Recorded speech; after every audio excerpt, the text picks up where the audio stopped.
Well, it is just past the noon hour, and I want to be respectful of everyone's time. I'm a big fan of starting and ending on time. So let's dive right in. Good afternoon, everyone. I hope everyone is doing well, enjoying a much more normal summer this year. I really appreciate all of you taking the time to join me today for our educational webinar on the Secure Act. It was something that I talked a lot about at our investment webinar that we held back in February of 2020. I think it was all of maybe 10 or 14 days that we had that event where the world really decided to turn upside down and COVID came into our lives. And, you know, for the last 15 months, COVID and the CARES Act and all these different things have kind of come into our lives to a large extent that have kind of overshadowed the Secure Act. So wanted to take the opportunity today to give an update on how the Secure Act really affects retirement planning and those inheriting, specifically those inheriting retirement accounts moving forward. A little bit about our team, because I'm seeing a lot of familiar faces on the attendee list, and I'm glad to see all those names joining today to learn a little bit more about likely some stuff that we've talked about in individual meetings. A lot of current clients on the call today. But I also know that there's quite a few folks who aren't current clients of the center, whether they're friends or family members, that sort of thing, of clients that we work with here. So a little bit about the firm. Center for Financial Planning, or the Center is what we like to call ourselves for short, has been in business since 1985. And over the last 36 years, we've continued our mission of improving lives through financial planning done right. We have 30 team members, as you can see, and I can promise you this was a pre-COVID photo. Looking forward to seeing a lot more of these faces actually in the office. We're starting to kind of get back to normal slowly but surely. But in any event, this is a great picture of our team, and all these folks are dedicated to serving you. So thank you for your continued trust and confidence. Our advisors are all certified financial planners. We think that's very, very important to have that designation, to be able to provide a comprehensive look at your overall financial picture. Of course, the investment management that we do for clients is incredibly important, but we're having conversations around tax planning, insurance planning, estate planning, all these different things that, in our opinion, play into your financial picture. Things don't just start and end with your investments, and many of the things that I just talked about from a financial planning standpoint, we're going to touch on today. A little bit about me. I am Nick Duffenthaler. I'm a senior financial planner and partner at the center. I've been with the firm now just over 8 years. I became a partner in 2020. So the Secure Act passed in 2020, and you'll see in my next slide, it was quite the year. My wife and I welcomed our third child during COVID. That was a blast, let me tell you. And actually, we're celebrating his first birthday party today with family members. So it's been quite the ride the last 12 to 15 months, but been very blessed and lucky to be a part of such an amazing group. We have a wonderful group of clients. I do a lot of educational speaking at local libraries, and certainly here at the firm as well. And the goal is really just to help educate folks. So really, once again, thank you for taking the time. And so let's dive in. You came here to learn about the Secure Act. So let's get to talking about that. So as I mentioned, 2020, quite the year. In late 2019, the Secure Act was passed into law. It was initially discussed, and I believe was passed in the House back in June of 2019, but ultimately was signed into law in the 11th hour in December of 2020. So this law, or excuse me, December of 2019. So this law went into effect in 2020. And then, as I mentioned, when we did our investment event, and I saw a lot of faces, it was our last in-person event that we've had in quite some time now. I talked for maybe 15, 20 minutes about this new law and how it could affect clients. And, certainly since then, we've had time to digest it a little bit more, understand some strategies on how to navigate it, how to take advantage of the new law that we have at our fingertips now. But at the end of the day, things are now looking forward, and the Secure Act is here to stay. Like I mentioned earlier, with the CARES Act that was passed because of COVID and everything related to COVID, the Secure Act was really overshadowed. So there was a multitude of things that were included in the Secure Act. I'm going to really just, hammer in on 3 different areas right now that realistically are going to be the most impactful to the majority of the clients that we work with. So the first change was that the required minimum distribution, or RMD, age went from 70 and a half to 72.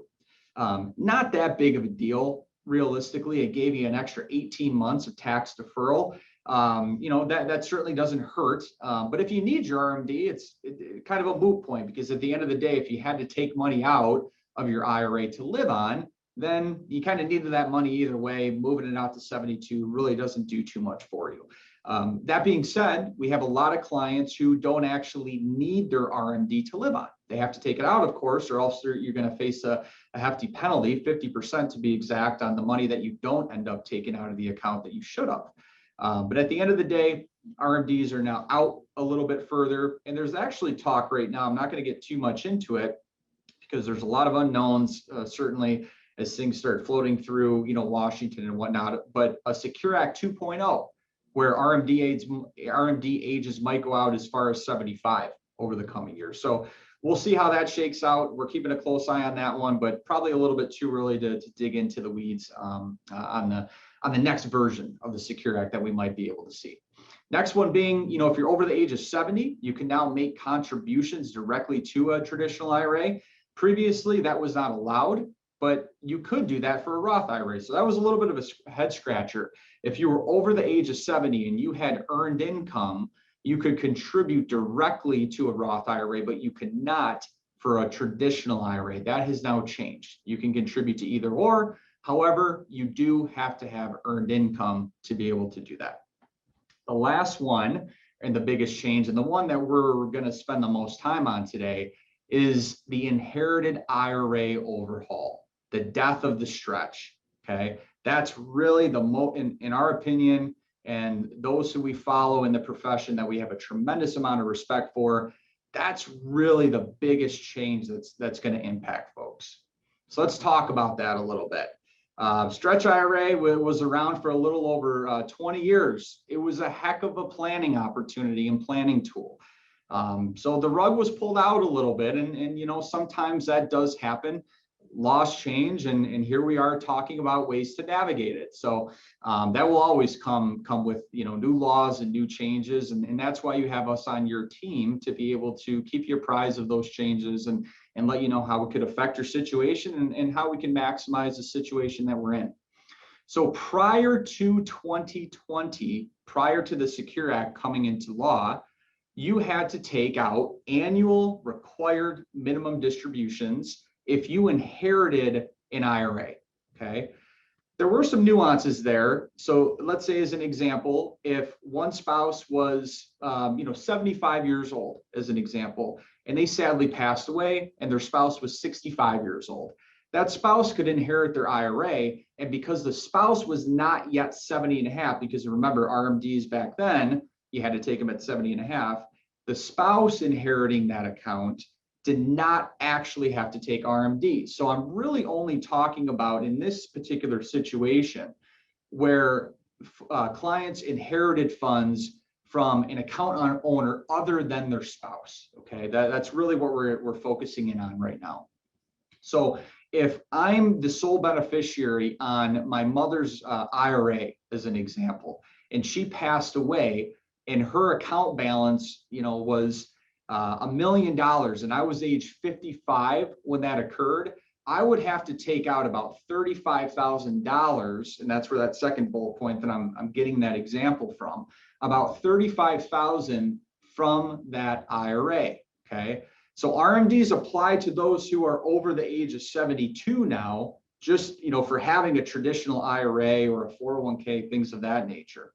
But when you inherit a traditional IRA or Roth IRA or 401k, any sort of retirement account, you've always had to take some sort of RMD, but you could stretch that over over your entire lifetime. So as you can see, you would only have to take out, in that example that I shared, if I was 55 years old, I would only have to take out about 3.5% of the account value, a pretty small amount, pretty small percentage. That being said, the IRS didn't love this too much. Many individuals, and most inherited IRAs out there, these were depleted anyways within the first 5 to 10 years of folks inheriting them, because, you know, in many cases, people needed the money. But it was, I should say past tense, because this is now gone, an extremely powerful estate planning tool. So I've even heard of situations where, let's say, a 90-year-old great grandmother passes the grandmother passes her Roth IRA to her great great grandchild who was just born. Well, that great great grandchild now gets to stretch out an inherited account that's totally tax free over the course of their entire lifetime. Okay, so it could be a very powerful estate planning tool, and the IRS didn't like that very much. So they said, you know what, we're going to make a rule where we're going to switch this up. We're not going to let people do this anymore. We're going to shorten that time frame.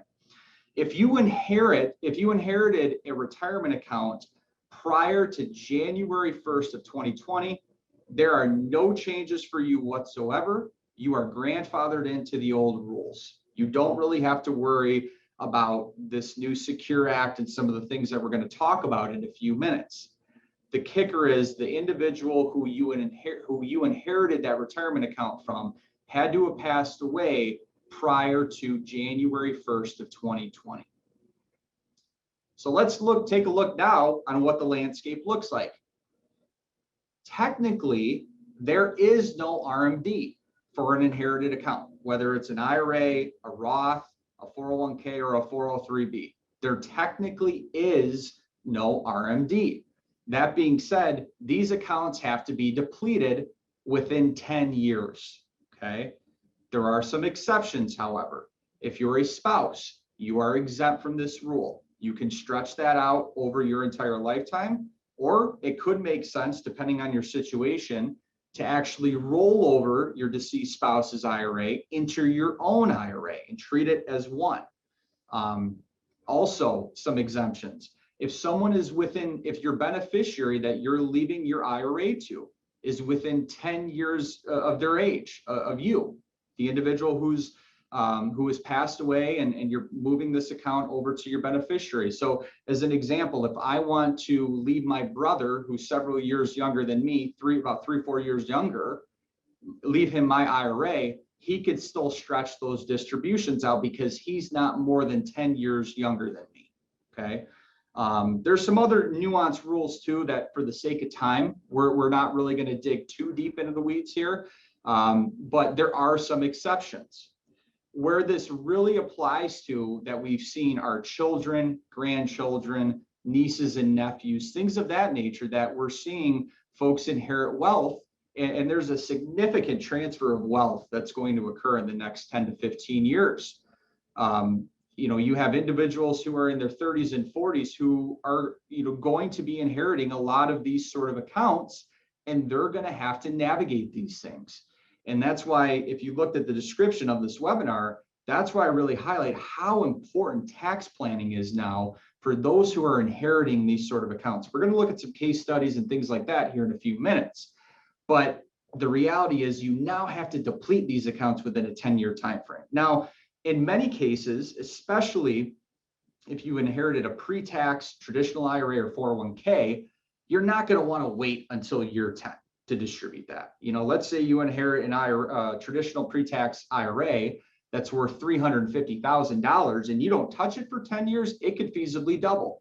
So now you have a $700,000 pot of money. And guess what? Because you didn't take out any money from year 1 to 9, now you need to distribute everything in year 10. That's a $700,000 income that's hitting your tax return, which is something we don't want. That's a huge tax bomb, okay?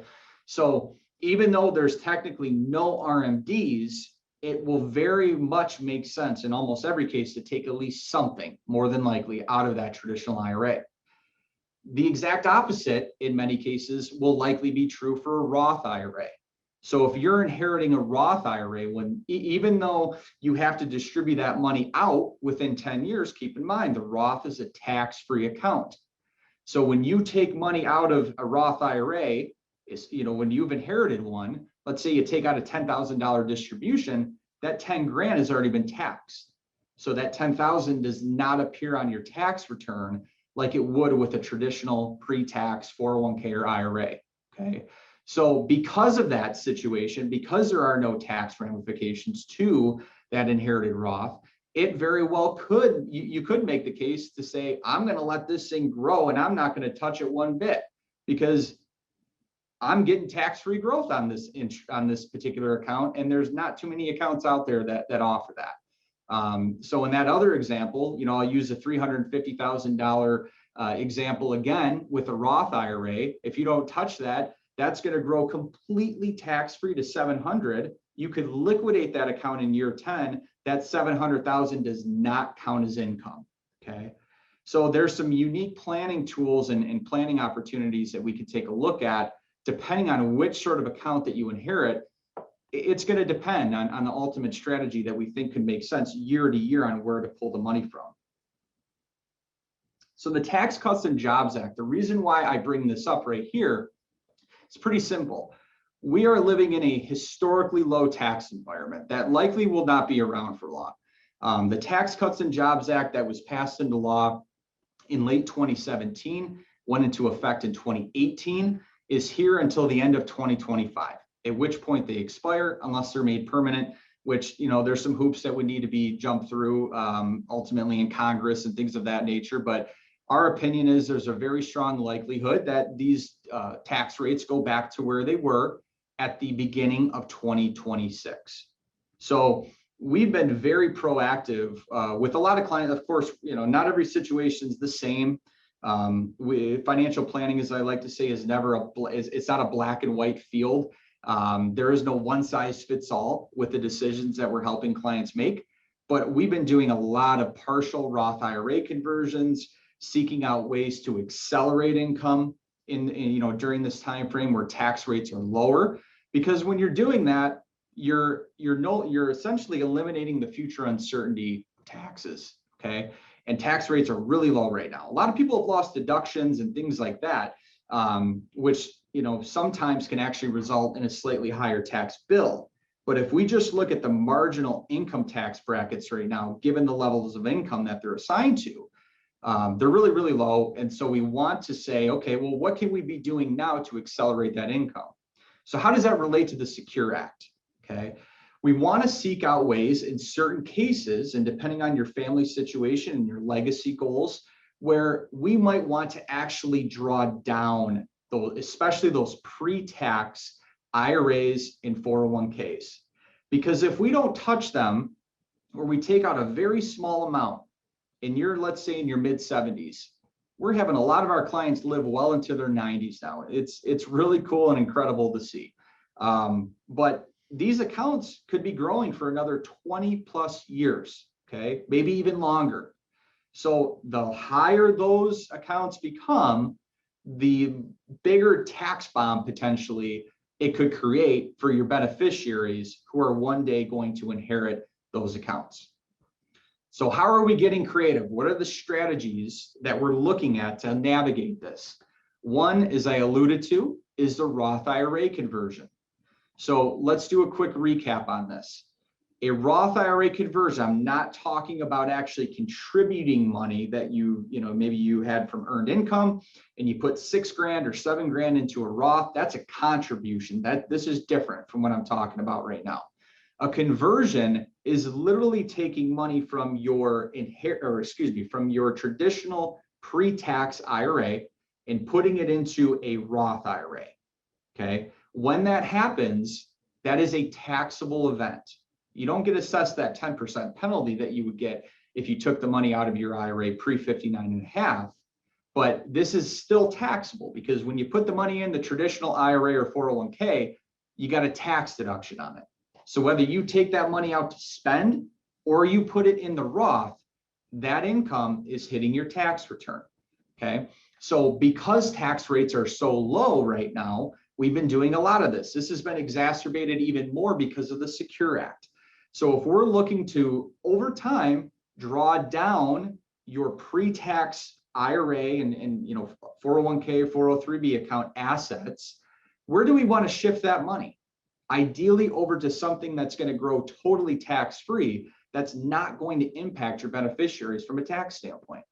So let me give you a really, and this is a very oversimplified example, but I think it can highlight how effective this planning opportunity can be. So let's take a look at as an example, a gentleman is 60 or 62 years old, let's say. Sorry, I got a little tongue tied there. 62 years old.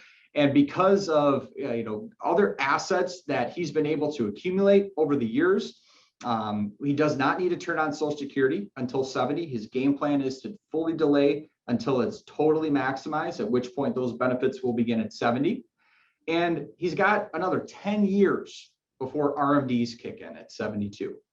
So there's this window right now where, because maybe we're drawing some funds to live off of from, a pension or, an after-tax investment account, there's not a whole lot of income hitting this gentleman's tax return that is in fact taxable. So let's say, as an example, from 62 to 70 years old, an 8-year time frame, we do partial Roth IRA conversions of $20,000 a year. Okay, 20 grand a year. So I'm not, I'm halfway decent at simple math. So 20 grand over the course of 8 years, that grows to, guess what, 160,000. Let's assume a little bit of growth on that money. Hopefully, over the course of 8 years, it grows to 200. Very conservative rate of return.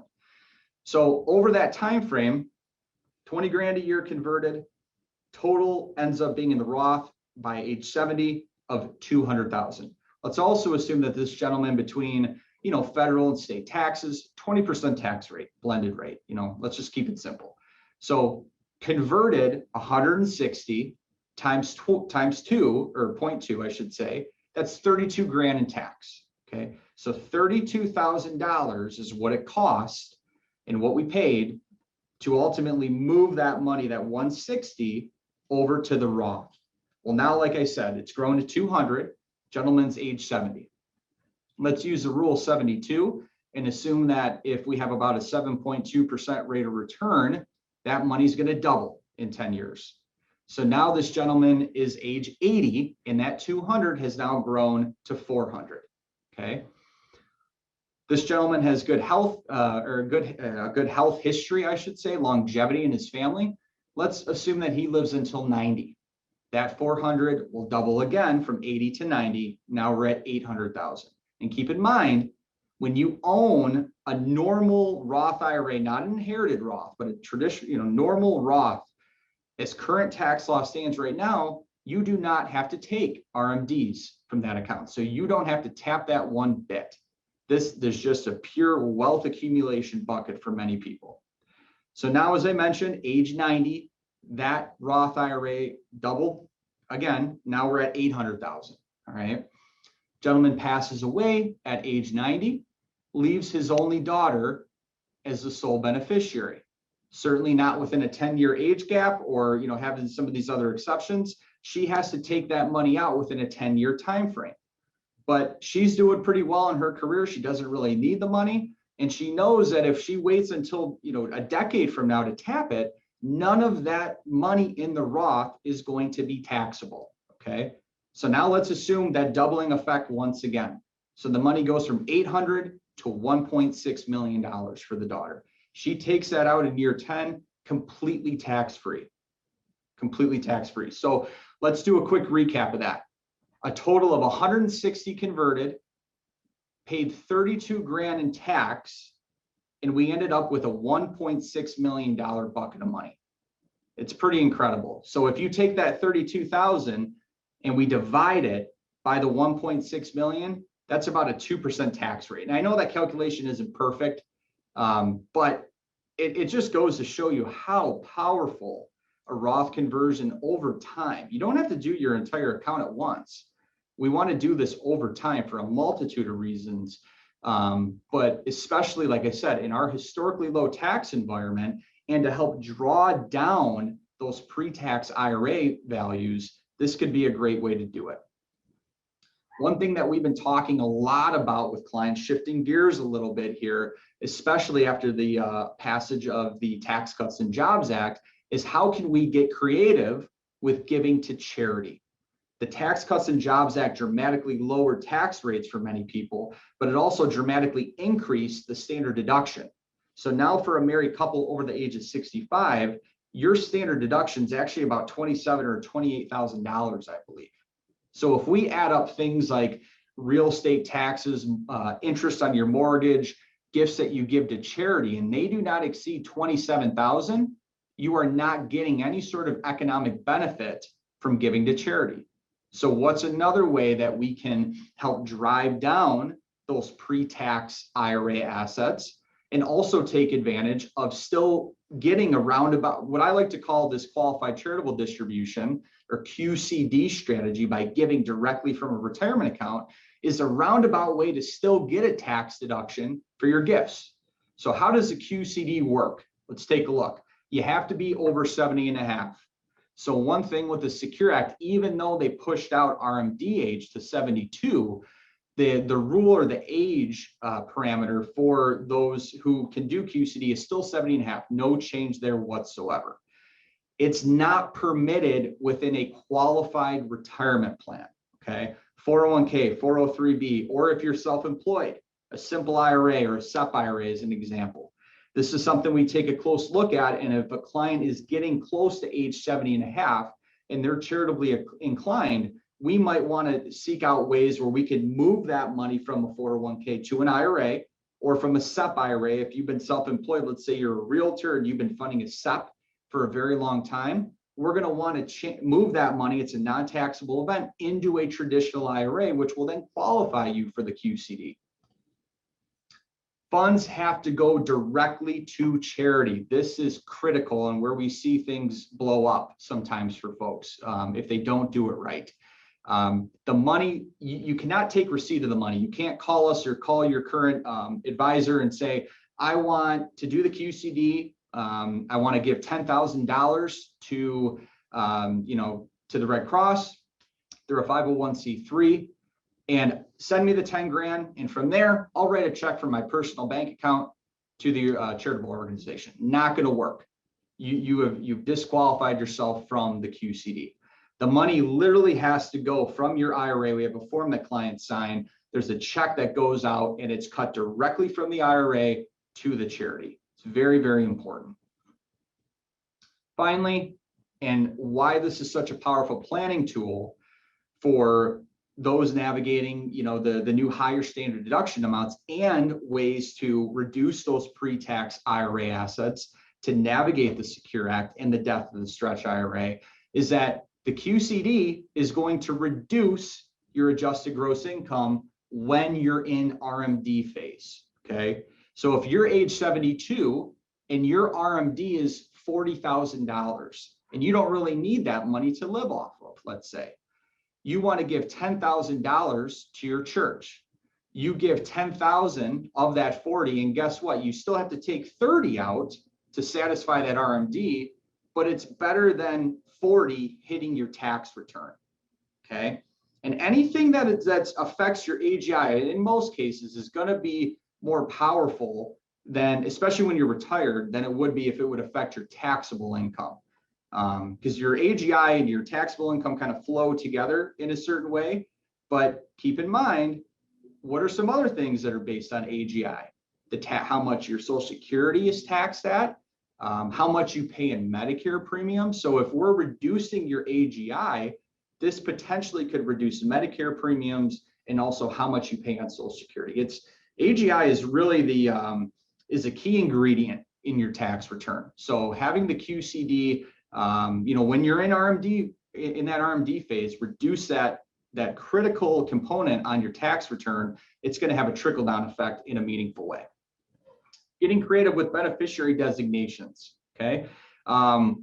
Beneficiary designations are always obviously very, very important. However, it's become even more important to be intentional with how we name beneficiaries. So if you have a goal to leave a certain amount to charity, guess what? The traditional IRA could be a great way to facilitate that gift upon your passing. So think about this for a second. You put money into a traditional IRA or 401k, you get a tax deduction on it.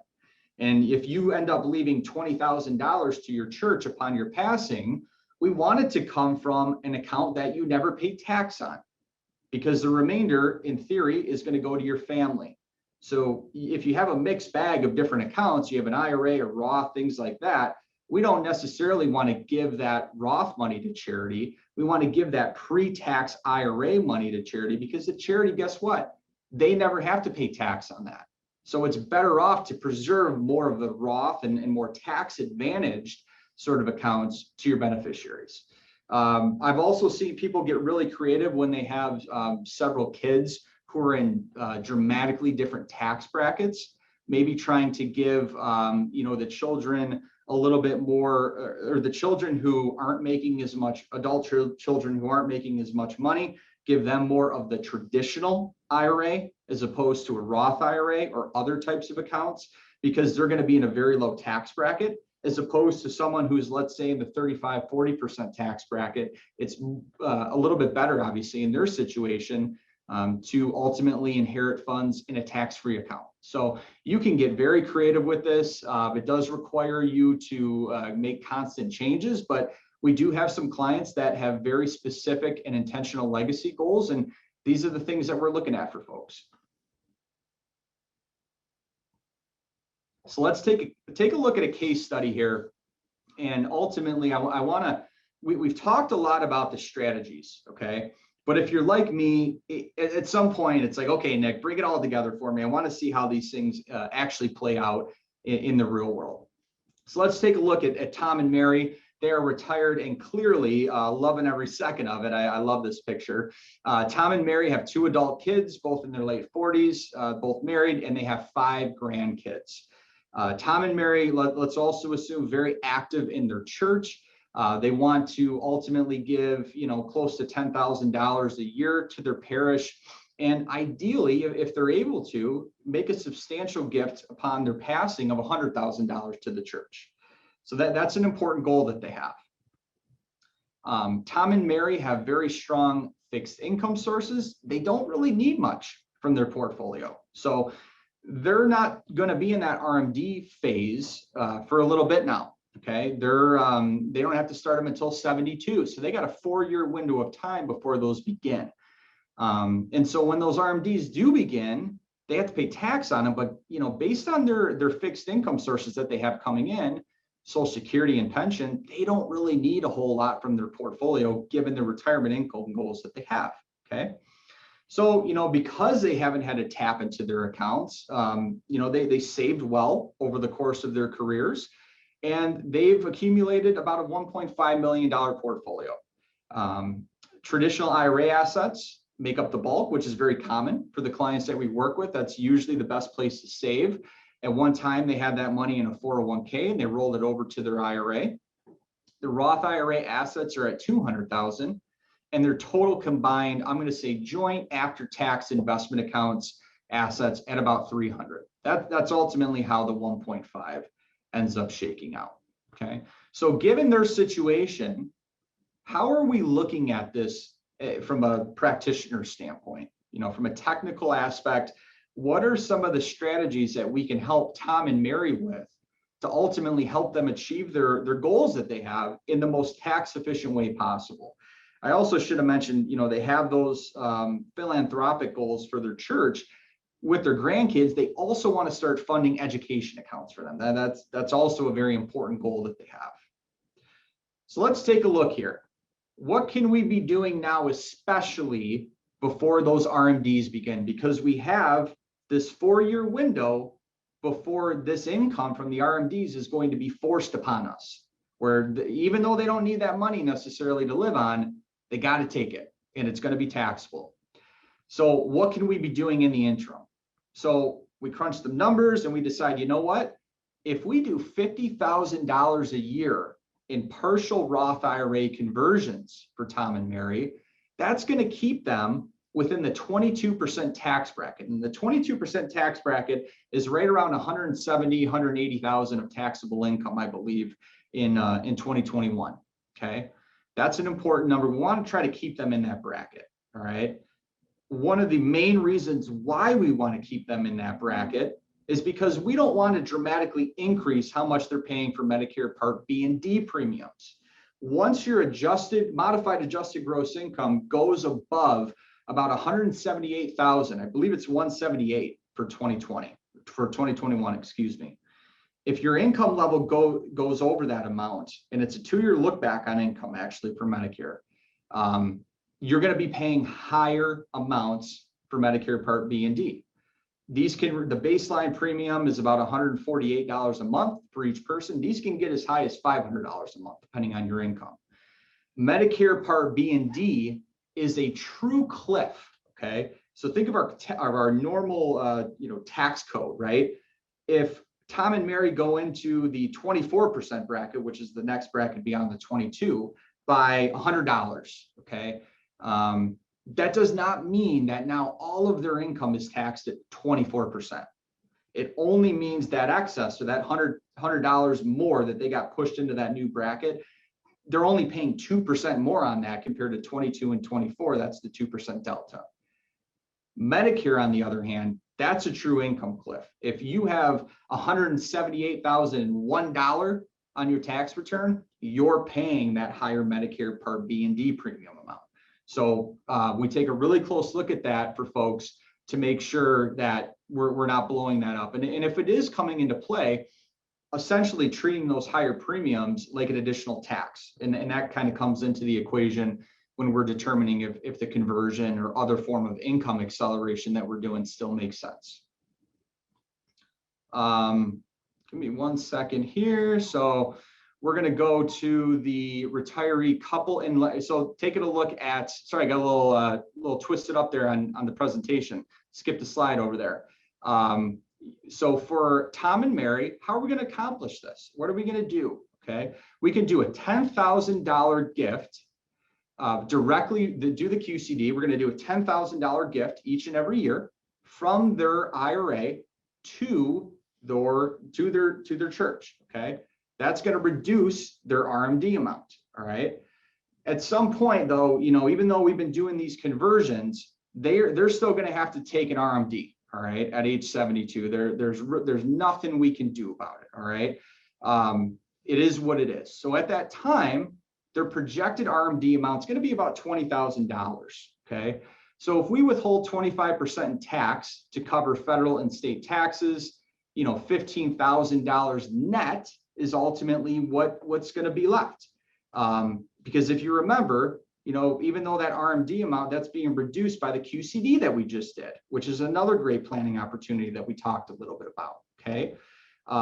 So what are we going to do now with this $15,000? We accomplished the charitable goals, right? With the $10,000 gift. What can we be doing now? Well, why not think about gifting money to their kids to help them fund their Roth IRAs? That's something we do for a lot of clients where, where was the most effective place to help clients build wealth? Guess what? It's usually in a tax-free account. So that's something that we can help them do. So, $6,000 into each Roth IRA. From there, we could actually do some additional income acceleration, even though that RMD amount is the number that it is, because we're not doing that Roth IRA conversion anymore. There's still an opportunity to take a little bit more out of the IRAs and help fund potentially some 529 accounts for the grandkids. By doing so, we're still keeping them in the 22% tax bracket and still underneath those Medicare Part B and D premiums. Okay, so a lot of moving parts there, certainly, but this is how we kind of bring these things together. Final point I'll make on this particular case study is when it comes down to the beneficiary designations for Tom and Mary, we can actually stipulate on their beneficiary designation form, and Raymond James now offers this, which is great. You can actually stipulate and mention a specific dollar amount that you want to go to a charitable organization. And guess which account we're going to do that from? It's going to be the pre-tax traditional IRA that we want that to come from, because that money's already been taxed. We want the rest of the assets that are going to go to kids, grandkids, other family members to be most tax advantaged as possible, because the charity is already getting that nice tax benefit. So let's take a look, because certainly Tom and Mary, very much like many of the clients that we work with. But let's take a look at a situation where instead of planning for some of these Secure Act implications. Let's talk about a case study where someone in their 40s who's actually inheriting some of these accounts, what's going on in their life? How do we navigate some of the nuances with the Secure Act that way? Okay. So let's take a look at Mark and Lisa Stretch. They are married with 2 kids under the age of 10. Mark is in sales, has a lot of variability with his income. It can range anywhere from 75 grand a year all the way up to 200,000. His wife Lisa has a stable salary as a physical therapist. She makes $95,000 a year. So Mark and Lisa normally, they're good savers. They're contributing to their 401k plans. They're not quite maxing them out, but they have a growing family. They're trying to juggle a lot. They're saving pretty darn well, in my opinion. Putting 15% into their respective plans. Ideally, they'd like to retire in their early 60s. That's tough to do these days when you don't have a pension, but they're saving aggressively at young ages, and that's their goal. They ideally also want to be mortgage free. They don't want to have that burden when they are retired. Sadly, Mark's mom recently passed away after a long battle with cancer. Mark was her only son, named him as a sole beneficiary of her traditional IRA at $750,000 and her Roth IRA at $250,000. So that's a little bit about Mark and Lisa. All right. So what are we thinking about for them? What's going through our minds to a certain extent as a practitioner on what are the strategies, what are the things that we should be thinking of? Okay. So think for, Mark and Lisa, they're inheriting the $750,000 traditional pre-tax IRA. That's going to carry some tax implications, right? Any dollar you take out of that inherited account that you have to completely distribute within a 10-year time frame, any dollar you take out is flowing through to your tax return. Okay, that's important. The Roth, on the other hand, does not. So when we take a look, especially because Mark has an extreme amount of variability in his income. In years where his earned income is lower, let's say last year because of the pandemic, income was lower. That could make the case in those years to take out more than they normally would out of that pre-tax IRA account. So let's keep it simple and say, if they typically just want to do it nice and even, it's about $75,000 a year to deplete that $750,000 account by year 10. But in years like 2020, where Mark's income was a lot lower because he couldn't go visit customers and things like that, sales were down, it might make the case to take out, let's say, $125,000 out of the pre-tax IRA account. So when earned income is lower and there's variability in income or a job loss, things of that nature, that could make the case to take out more from the inherited traditional IRA. The exact opposite is true in the good years. Could make a little bit more sense in that situation to take out less, because Mark and Lisa, because of the higher income that Mark would have in most particular years, is going to land them in a higher bracket, notwithstanding even the traditional IRA distributions. So that's where I was saying earlier, there's going to have to be now, especially more than ever, a lot of proactive tax planning advice. And I don't hold myself out as a CPA. That's not my job. We have a lot of great relationships with folks who we refer our clients to who do that sort of work, but we do collaborate a lot with the client CPA for the best outcome and have conversations and say, hey, this is kind of what I'm thinking. Am I missing anything? And work together for the best outcome for you as the client. On the flip side, it's probably going to make a little bit more sense for Mark to totally delay and defer taking anything out of that Roth IRA because of the reasons that we've talked about prior. Yes, he has to take that out by year 10, but none of that is considered income. So the longer you wait, in theory, that's the longer the money can grow. Could make sense to hold tight on, doing anything with that money until year 10. So what are some other options? How do we make the best use, given the goals that Mark and Lisa have, how do we make the best use of the distributions of those, $75,000 a year, sometimes more, sometimes less, that Mark's likely going to take from his inherited IRA? How do we make the best use of that? Okay. Well, one great way that they could take a look at would be doing things like backdoor Roth IRA contributions or conversions.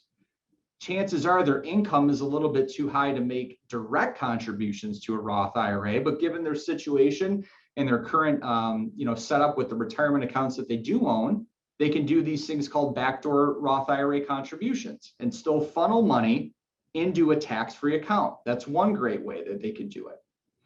In years where, let's say, Mark's income is very, very strong and they might not want to take out quite as much out of the inherited IRA, one way to draw the taxable income down a little bit more for them in those higher income years is to take some of those distributions that Mark would be getting from his inherited IRA and help funnel those into their 401k plans, their pre-tax 401k plans. So think of it this way, you have income coming out of the inherited IRA that's going to be taxable, right? So you're creating taxable income, but if you're using it to then put it in a 401k, you're then driving that income down. It's essentially a neutral effect. That could come into play in very high income years for Mark. In certain situations, income could get too high where they might be phased out of being eligible for child tax credits, which are very meaningful for them, given the ages of their kids. And a tax credit is a true dollar for dollar tax reduction. Okay, much more powerful in almost all cases than a tax deduction. So that's one way to help drive the income a little bit lower. Funding 529 accounts, same as Tom and Mary want to be doing. Okay, using those dollars to potentially front load 529 plans. They can, they could put in up to, $15,000 or 30 if they're splitting a gift into each child's 529 plan. And the longer that money is going to grow, the more beneficial, obviously. I shouldn't say obviously, we're assuming the market's going to go up over a 10-year period of time, but usually that's a fair assumption to make. And in a 529 account, those accounts grow completely tax deferred. And if you take the money out and use them for qualified educational expenses, they're totally tax free. The rules have really expanded on 529 plans. You can use them now for private school in many cases, K through 12.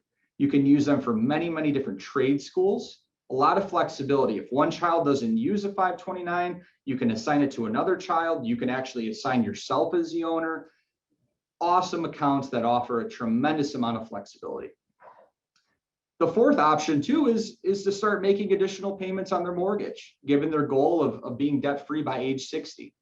That's one thing that they can start doing and making additional payments to kind of back into, okay, we're 45 right now.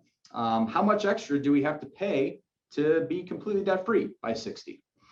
Now, I will say the elephant in the room and the tough thing to even bring up in these situations, I'll say as a practitioner, is when you start commingling inherited accounts like this, and God forbid something happens with their marriage, Mark and Lisa's marriage, they end up divorcing, things can get tricky because you've now commingled some of the proceeds that you took out of the inherited account to pay down the mortgage or to fund someone else's Roth IRA. So, in some cases, it makes sense to take those proceeds that are coming out in the form of, inherited account RMDs or in year, 9 or 10, when you're fully liquidating that Roth and putting them into an individual TOD account or transfer on death. So that in that situation, the account would be totally in Mark's name.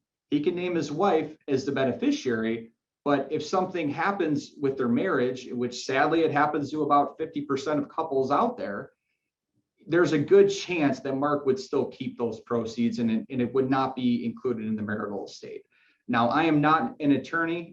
Jackie Ressler on our team does a lot of planning and related to divorce.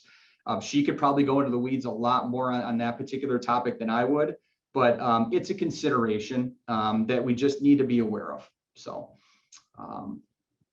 The biggest thing as we wrap up here, this is ultimately coming to the conclusion of our presentation today.